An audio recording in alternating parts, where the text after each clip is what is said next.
So, hello, collective. Welcome to part one of Ashtray's video.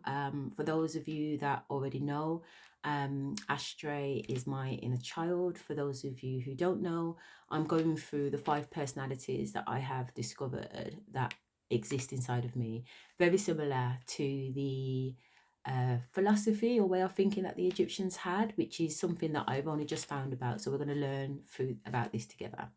So, Ashtray is my inner child. She's the little girl in me that obviously existed from the very, very beginning. And she has had quite a traumatic start to life. Okay, so um, Ashtray was brought up in what I understand now to be an abusive household.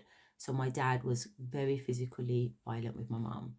Um, don't get me wrong, I don't think either parent was perfect, to be honest, but my mom experienced a lot of that, and obviously carrying me in pregnancy, she would have had all of those anxieties and emotions and fear, etc. And then giving birth, obviously, whatever was going on was going on. And my mum and dad separated when I was about 2 years of age, and my mum left under what she describes to be dire circumstances, meaning that she picked us up and she ran and she moved. And we ended up going to Dudley and getting our names changed by default and everything else. So, like I said, quite serious. Just to let you know a little bit about Ashtray, she's called Ashtray because that's the nickname what I had when I was a little girl, um, as well as the fact that my name's Asha, so that's where the ash comes from. And as I said, I used to eat the ash out of the ashtray. I'm not shamed, so don't even go there, okay? That's some actual shit that I'm proud of. So that's Sasha's energy, and different energies come in at different times. But this is me. I'm Ashtray. Okay, I'm very giggly. I get very very happy very very easily. I'm very very excited.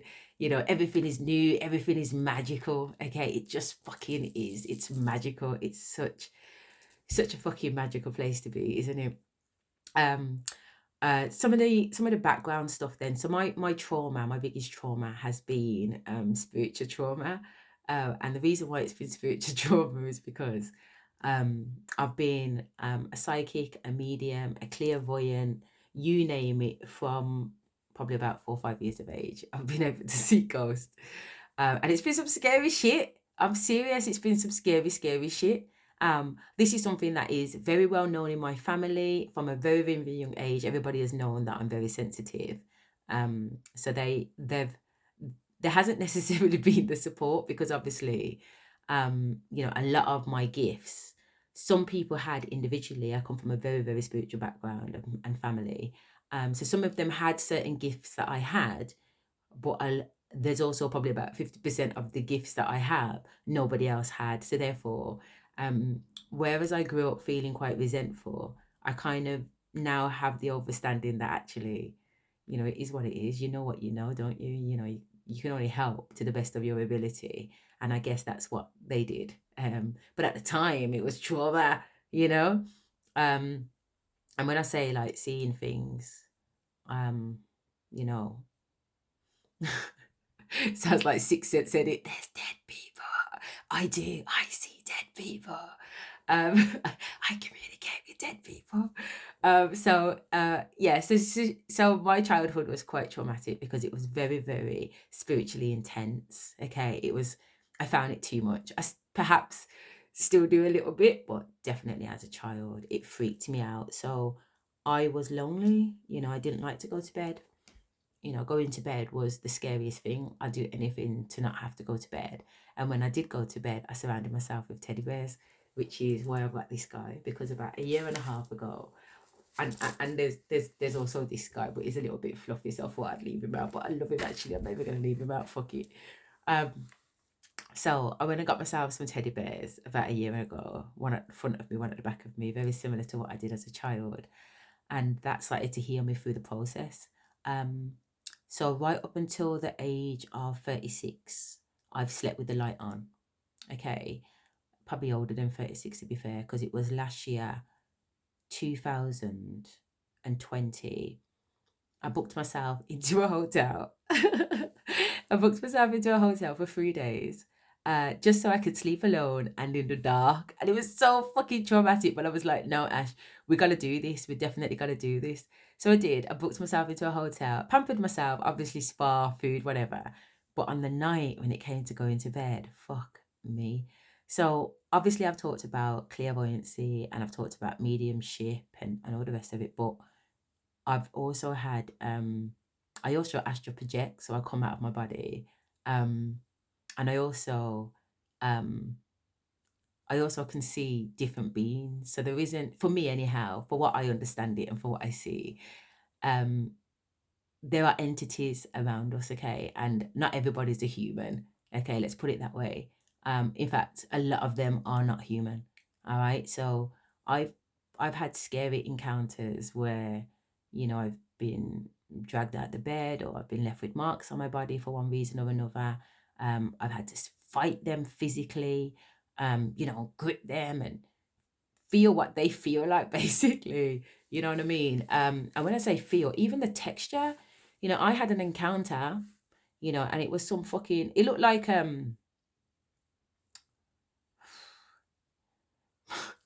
it kind of, it looked like a really big Godzilla, basically. Yeah. Um, so imagine Godzilla coming at you. Okay, so obviously not the giant size of it. It wasn't that big, but it was bigger than me. Don't get me wrong, but it had that rough, scaly skin, and I was gripping it and trying to tug away from it and all the rest of it, and just at the same time thinking to myself, "Fuck shit! I can actually physically feel this." I think that's what the most terrifying thing has been about this experience. That not only is it happening, but you can't pretend that it's just in your mind. Like you can convince yourself, like, I didn't just see that, or I didn't just hear that, or whatever else. When it's physical, you struggle. I did anyway. I have. I've struggled to I've struggled to push it down and ignore it. I've struggled to deal with it because I can only convince myself that something isn't real to an extent, and a lot of what I've been experienced has been so fucking real. I can't even lie to myself. You know what I mean? And I'm a Scorpio. So I'm really good at convincing the mind. Most of you know that the Scorpio represents the card of death, and it's death reborn, death reborn. So I could die and then rebirth again, death and rebirth again. So it's nothing to change my mindset, okay? Because I do that on a regular. But with these encounters, I've not been able to do that. I've kind of just had to kind of just, kind of slowly come to terms with it. So as I said, it was only a few years ago that I started to sleep 100%. Sorry, last year I started to sleep 100% in the dark. Prior to that, my landing light was on, the toilet light was on, the lamp was on. All my kids have had things that light up in the dark because of my trauma. I'm like, fuck it. We're lighting up this bitch. You get what I'm trying to say? Fuck the bill and everything else. You know what I mean? So they've had like glowworms and lamps and colourful things on the wall, all the things that I wish I had as a kid to protect me from the dark. They have had, whether they've wanted it or not. You're getting it. Okay. Oh, isn't this pretty? So yeah. So um as a kid, I mean, my hair's natural, okay? Under the wigs, I have natural hair. You're going to learn about the trauma that Rosie went through. And I'll leave her to tell you her story, to be fair. So again, in school, I was known as Fraggle Fraggle Rock. Do you remember Fraggle Fraggle Rock? The cartoony thing that used to be about when we were kids. And one of the Fraggles, if you like, used to have two big bushy ponytails kind of thing, you know what I mean? And it used to look all scatty. So when I got to school through primary and secondary, that's how I rocked my hair. I had the bush and was proud. Do you know what I mean? And I've got different nationalities that in my bloodline. So when I was younger, I had first of all, I started off with ginger hair and I was very, very fair skin. I've got darker as I've got older. And yeah, so I had blonde hair. And then so my body hairs and everything were blonde, around my hair, my hairline, baby hair's blonde. And then they turned into brown. So then by the time I got to senior school, my hair was brown and black. It was quite obvious that my hair was not black. Okay. So, and then in the summertime, it used to be bleached brown even more. So a friend of mine, she nicknamed me Fraggle Up because of these bushes. Do you know what I mean? And that's absolutely cool. Asha, in terms of growing up, or Ashtray, I should say, I I grew up with mainly my mum, and a lot of my foundational beliefs have come from her. Okay, so for example, one foundational belief that I now know comes from her directly is racism, straight up, and not racism like not racism as in I think all other ethnicities are whatever, whatever, because that is not a true reflection of what I think. But racism in the sense there, my mom's upbringing in a white area in England, being raised by Jamaican parents, was trauma for her. She talks about being surrounded, her whole school being surrounded by white people with bikes and bats and chains, demanding that the head teacher send all the black kids out so they could fucking kill them, lynch them, do whatever the fuck they were going to plan to do with them, whatever. Do you know what I mean? And just generally just being disrespected and treated completely unfairly. And then mix that with Saturday school, school on a Saturday at 104, which is a very Pan-African black power establishment. So I grew up learning about Kinta Kunte, who was a black slave, again treated badly, had a daughter called Kinta Kunte, and all the rest of it. So I grew up on like slavery videos, slavery ideology. This is what they done to us. Them devils, you know what I'm saying? So all of that was ingrained into me. And then even about Asians, my mom was like, the Asians, how, unclean they are. Black people used to live with Asians back in the day. So mom's like, as a little girl, she lived in a house with her mom and dad where they rented a room in a house where there were other Asian families as well as black families, whatever.